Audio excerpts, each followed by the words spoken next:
For those of you that don't know me, I'm Elizabeth, and I'm the manager of Project Jumpstart. And we're really excited to have Austin with us again today for his weekly Tuesday talk on health and wellness. And Austin has partnered with us a lot of times before for workshops and talks on mobility and health for musicians. And he actually has a really cool program called the Functional Musician, which is designed to provide nutrition and exercise plans targeted especially towards musicians, which is really cool to have someone coming from that perspective. And he did not pay me to say this, but please follow him on Instagram because he has a lot of stretching exercises on there. And personally, I've incorporated a lot of those, the stretches that he's introduced into my own routine just to help with that back and muscle tension. So it's been really helpful and it's free. So just please go follow him. Maybe I'm preaching to the choir, but yeah. So without any further ado, Austin, do you want to take it away? Yeah, sure. Thank you, Elizabeth, for that wonderful introduction. I did not pay you to say that. And I have an Instagram and I'm on Facebook, so feel free to come on and say hello and follow me and interact with me. I'd love to just share content with you. So really quick, before we get into this week's theme, I'd like to just talk a little bit about myself. Elizabeth touched upon it, but I just wanted to, for people who didn't know me, to kind of just touch base. So for those of you that don't know me, I'm a doctoral student at Indiana University. I'm finishing up my third year of coursework, and I have about a year or two left on my dissertation and exit exams. Over the course of my collegiate career, I've developed several physical injuries that limited my ability to progress on my instrument or even perform without pain. It got to the point where I had my second or third injury, and I just said, well, that's it. Nothing's working. I'm going to figure this out on my own, since there weren't a lot of rehabilitative programs out there. So started getting certifications and nationally accredited online programs from the National Academy of Sports Medicine, to name a few. I'm a certified in personal training, corrective exercise, and nutrition coaching, and I'm also pursuing a couple of other certifications at the moment. I don't want to give them away because they're pretty cool and I'm going to apply them to the functional musician, but keep on the lookout for that. So over the accumulation of all of these certifications, I've developed the functional musician. And like Elizabeth said, it is an online health and wellness brand dedicated to helping college musicians integrate sustainable health and wellness habits into their life. And this could be nutrition, this could be mobility, stretching, and exercise as well. And if you go on Instagram and you follow me, I actually post daily mobility and workouts that you can do in the comfort of your own home. And due to this whole COVID-19 situation, I'm adjusting my focus and giving you guys things you can do in your home without having to go to a gym. So that's kind of exciting. But anyway, enough about me. Let's get into why you guys are here. This is the week 2 of 6 weeks to adapt, change, and grow. So every week you're going to learn, there's going to be a new theme, and you're going to learn a new habit every week. This week is a little bit different because we're actually talking about multiple habits. We're talking about the foundation of health and wellness. And these are really, really important to help us adapt, learn, and grow to create sustainable change in our lives. So last week we talked about mindfulness, and our habit was meditation. If you missed that, the whole entire session was recorded and is available on the OECD Facebook event page, and the free mindfulness resources are available on the Function Musician blog. So just go to www.functionalmusician.com and you'll see the blog at the top. Just click it and boom, it is right there. So this week we're talking about habits that generate energy, clarity, and focus. And before we move on, I just want to touch base with everyone, and I want to ask, what kind of habits have you guys integrated in this situation that have helped you achieve clarity, generate energy, or become more focused? And let's use the chat feature for this as well.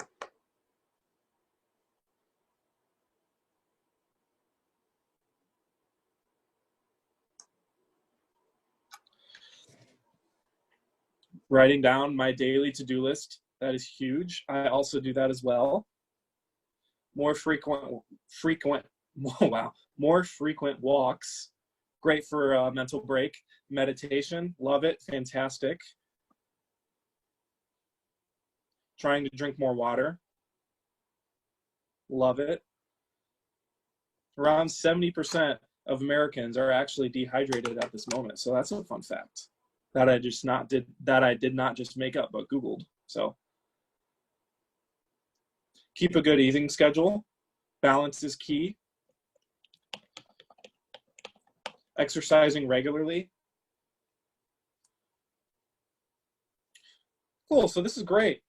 Let's continue on to our next question. Now, what have some ways you have struggled through this situation? For example, I struggle keeping my daily motivation, or I can't keep a regular sleep schedule, or I'm feeling just tired all the time or unmotivated.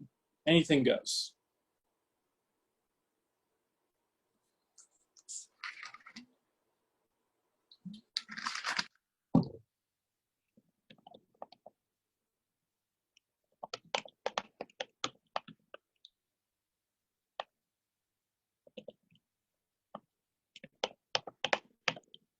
Motivation fluctuates. I have trouble finding motivation to practice. My home workstation isn't very ergonomic and I have shoulder strain. Ouch.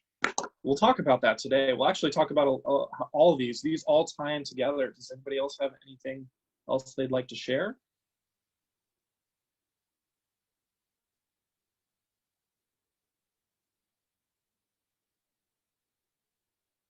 It's hard to have a good sleep schedule. I definitely feel that. I definitely feel the motivation and the hydration too. I actually drank 5 glasses of water this morning because I was so dehydrated. All right, these are fantastic. As everybody's reading everybody's comments and I'm saying them out loud, just keep them in the back of your mind and see if you can connect them to the themes that are presented throughout this workshop, okay? So the 4 habits that we're going to focus on today is we're going to talk about sleep, we're going to talk about hydration, we're going to talk about staying active, and we are going to review and touch upon the mindfulness habits we established last week. So the first one, sleep. My big question, you don't have to answer this, but it's why is this habit always the first one to go? This is always the habit that everybody's willing to sacrifice in order to gain more practice time, in order to study, in order to binge watch a TV show or watch another movie. But in fact, this is actually the most important foundational health habit that we can have. The benefits from sleeping are huge, but I'm just going to name a few. You know, they increase productivity. Good sleep increases your mental energy and clarity, but most importantly, it helps reduce stress and it helps the brain process the things that you went through throughout the day. So if you had a heavy 3 to 4 hour practice day where you did a lot of nitty gritty work, but you're sacrificing your sleep, you're actually not giving your body and your mind a chance to process everything you went through. So if you go back the next day and you found you haven't made the progress that you thought, it could be that you're practicing the right way and you're practicing the right things, but it could also mean that you're sacrificing sleep. So we always want to keep that in mind. And just something a little controversial here there, I found this really fascinating, is that they recommend 8 hours of sleep, right? But we enter deep sleep cycles around 90 minutes. If you do the math, if we wake up at exactly 8 hours in the morning, we're going to wake up before we reach that deep sleep cycle, which is actually going to make us wake up feeling groggy, feeling cranky, feeling like we didn't really get a good quality sleep. So I propose that 7 to 9 hours of sleep should be the new recommendation. But I'm also not a sleep expert. But this could fluctuate depending on how much you exercise, how much you move, how much you're doing throughout the day. Everybody's different. So for me, 9 hours is a great medium, and I know some other people where 7 hours is perfect for them. You know, listen to your body, listen to your mind. But the important thing here is to think about is that if we really want to make efficient use of everything we're doing in the day and allow our brain to process, we need to prioritize this habit over anything else. Excuse me. All right, so I'm not going to read this list, and nor is it extensive, but here are just some tips and sleep habits that have helped me and have helped other high performers and resources that I have read. The big one is limit blue light exposure 60 to 90 minutes before bed. And that's probably one of the hardest habits I found to do because I just want to play on my phone. It's like, it's nighttime, we're decompressing, we're watching a movie. You're gonna, go on social media. That's fantastic. But every time I use my phone, at least 60 minutes before bed, it always takes me at least 30 minutes-ish or even longer to fall asleep. And when I wake up, I always feel groggy. I feel a little bit tired. I feel like I could sleep 2 to 3 more hours. So that has a direct correlation to the quality of sleep that we have. Another thing we want to consider is caffeine and alcohol. I know most musicians love to drink caffeine and they love to drink alcohol. One of them stimulates them and one of them calms them down. We want to avoid caffeine after 5 p.m. unless you are like my mom and she can drink caffeine right before she goes to bed. I don't know how she does it, but it has been shown that that can affect our body and almost trick our body to think it's a different time of day, causing us to greatly affect our sleep. Alcohol directly affects deep sleep. It prevents REMs, rapid eye movement sleep, which is a form of deep sleep. And if you go to sleep and you have a certain amount of alcohol in your system, that's going to greatly decrease the quality of sleep you have. Besides the dehydration when you wake up from a hangover, it's also the fact that you didn't get any deep quality of sleep, which is why people spend sometimes a whole day recovering from that night of having fun. So one other thing to consider is that we want to sleep in a dark, cold room. For me, whenever I sleep in a warm room, I have nightmares for some reason. I don't know if there's a correlation there, but when I find that when I sleep in a dark, cold room, I'm able to touch into almost like a hibernation mode and achieve a very deep quality of sleep, and I just feel so refreshed when I wake up. So let's move on to fundamental number 2, hydration. I touched upon earlier that 70% of Americans are dehydrated, and this is huge. And hydration has a direct effect on how our body and our brain performs. And if we think about it from a musician's standpoint, if we're dehydrated, our oxygen delivery throughout our entire body is actually a little bit compromised. Blood is made up of 90% water. Your body's made up of 60% water. So as soon as you're dehydrated, your blood actually starts slowing down your oxygen delivery. And if you're a wind player, we need as much wind as we can. That directly affects how much breath support you have that day. And if, we could have this argument that it doesn't really greatly affect you that much, but if anything affects your lung capacity and your breath support, I would argue that it would have a direct correlation on how your performance is going to be that day. To add on, hydration also has a major effect on the brain function, on cognitive function. So if you are a violinist or a clarinetist or a flautist, where you have a lot of very fine motor skills, very fine motor movements in fast passages, there's a chance that those passages could not be clean that day simply because you do not have the cognitive function to actively move your fingers as fast as you want to. And one other thing I want to add is that it lubricates the joints. Hydration lubricates the joints. And this is important for injury prevention, especially if you're a violinist or you are someone who actively moves their joints when they play. This is going to help ease pain, ease tension, and help add longevity to those joints. A couple warning signs of dehydration. The number one is feeling fatigued. If you feel like, oh, I need that cup of coffee, before you drink that cup of coffee, maybe drink a glass of water. Maybe it turns out you're just a little bit dehydrated. Also, the feeling of being thirsty. A lot of people are like, oh, I'm not going to drink water because I'm not feeling thirsty. However, studies have shown at that point, if you're reaching for that water when you're only feeling thirsty, you're already dehydrated. So we actually want to be proactive, not reactive in that situation. So a couple of tips to stay hydrated. When you wake up, coffee lovers, before you drink your coffee, drink a couple of glasses of water. This is huge. This actually gives you a more organic and sustainable energy that's going to last longer than if you just go for that cup of coffee. If you go for that cup of coffee right away, you're actually altering your body's cortisol levels. And basically what that is that's the body's sign to wake up. So you're altering that, and that can put it at different times of the day, giving you that feeling of a roller coaster of energy, of feeling awake, feeling tired. And plus, if depending on what you put in your coffee, you could experience a sugar crash if you are a creamer or sugar person. A couple tips that really helped me and my clients to stay hydrated is to carry a water bottle with you wherever you go and just be proactive. If you see that it's empty, fill it up. At the top of every hour, really try to just drink as much, like a glass of water if you can. This is, if, monkey see, monkey do. And if you have it in front of you, you're going to be more inclined to take a drink even when you're not thirsty. So like I said, really important to be proactive. And this goes in with something I wanted to talk about today, but I just don't have time, is that nutrition. Nutrition is really, really important. And we should all aim to eat more fruits and vegetables throughout the day. But something to think and keep in mind is that a lot of fruits and vegetables have high amounts of water. So if you eat a banana, if you eat a watermelon, if you're eating lettuce, those all go into how hydrated your body actually will become. So I thought that's a really interesting fact.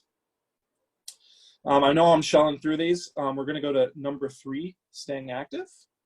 Little voice crack there. I'm not going to read the benefits of staying active. We all know the benefits of staying active, but as a musician, as a personal trainer, staying active is almost a form of injury prevention. Yes, we have to keep care of our mind and our body, but if we don't move on a regular basis, if we're not strengthening our body, if we're not strengthening our muscles, we're actually doing ourselves a disservice because we are not investing in our own health. And actually, if we start sacrificing our activity for practice time, we're actually shortening the amount of time we're going to be able to perform at our peak level. We're all practicing to go to a certain point to get to that world-class artistry or mastery or get to a level of technical proficiency. But what's the point if we have a shelf life on that? I mean, we all have a shelf life in a way, but not staying active and not staying active, or I said that twice, not staying active hinders that and can detract from our quality of life and the longevity of our performing careers. Just to summarize, as a personal trainer, I highly recommend that we move 150 minutes of movement, 150 minutes of active movement a week. And that doesn't have to be vigorous. It could be simply walking around, getting the heart rate up.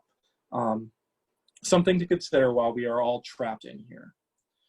So I just did a lot of talking. We're going to transition into what you guys think, okay? So what are some ways you guys are staying active during this time? We have to get creative because we don't have a gym. So what have you been doing, and maybe what kind of activities did you like to do when we didn't have this situation upon us? And let's use the chat feature again.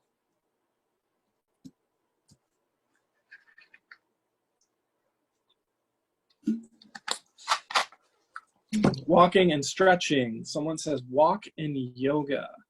Fantastic. Pilates are a fun way to switch things up too.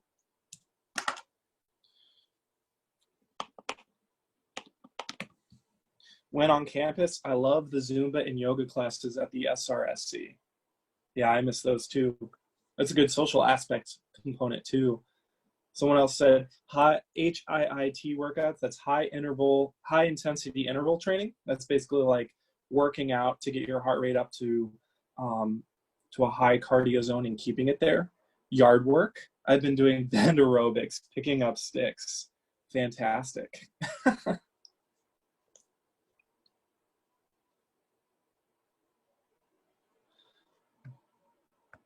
All right, so these are all great. Some tips to help you keep this up and stay active. You guys just touched upon this. Take regular mental break walks. This is super, super important for the mind and the body, and it could serve as a great refresher wherever you are in the day. And I know that's not always possible because winter is still going on up north and it's pretty cold, but as soon as it starts to warm up, really try to get outside and just walk around. Someone said earlier that their desk is not very ergonomic. I want to propose maybe you can find a way, or maybe you have another area where you could put your laptop or computer so you can stand up while you're on it. This will help you not really stay active, but if we sit down for long periods of time, that's just deteriorating our posture and everything we're working towards with staying movement. So that's just another consideration. Um, Quality over quantity. You know, it's not what you do, it's how you do it. So I encourage everyone to really focus when they're exercising or moving, and just doing the best quality that you can do. I mean, it's one thing to say, oh, walk really, really nice. But I mean, if you're exercising, if you were doing push-ups, if you are doing Pilates, really focus on the form and really focus on quality movement. And that's what's going to help you sustain through this time. And last but not least, find what works for you.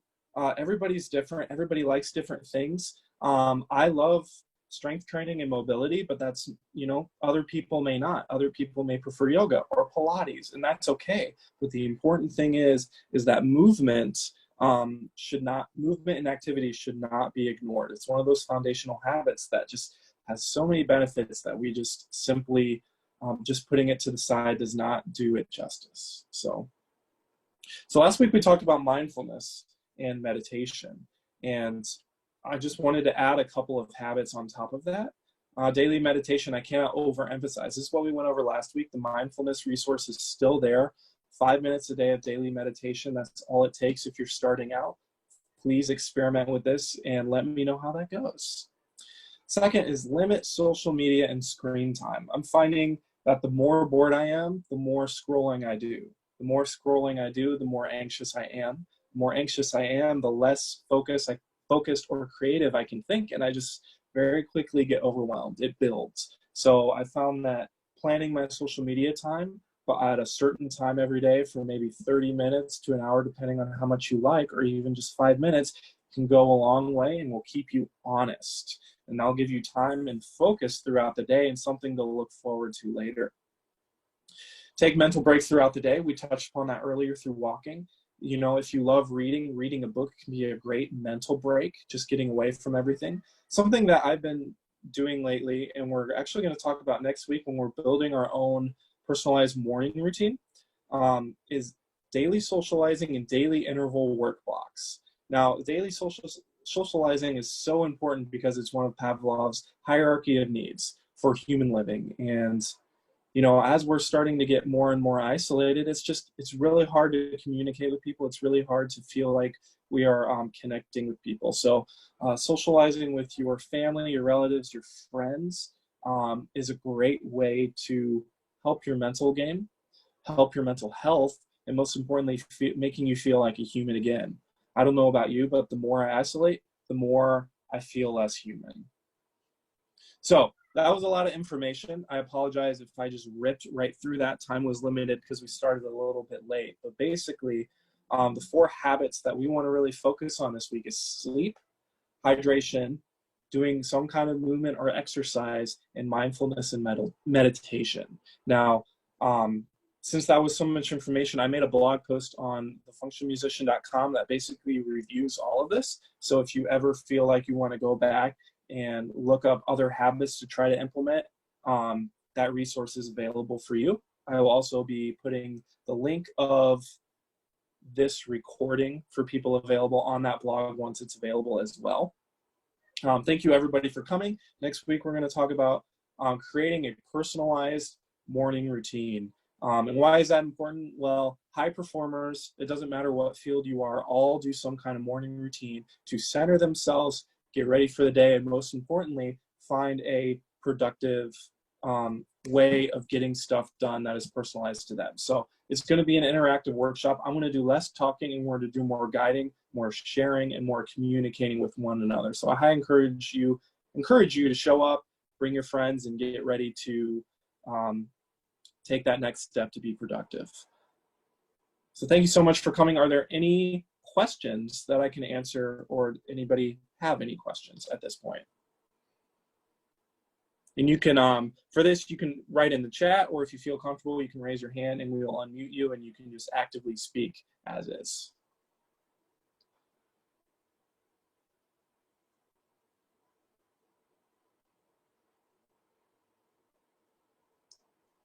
All right, well, thank you so much, guys, for coming out. I hope you guys took something out of this. If you ever have any questions, feel free to just shoot me a message on Facebook or Instagram and I'll get back to you as soon as I can.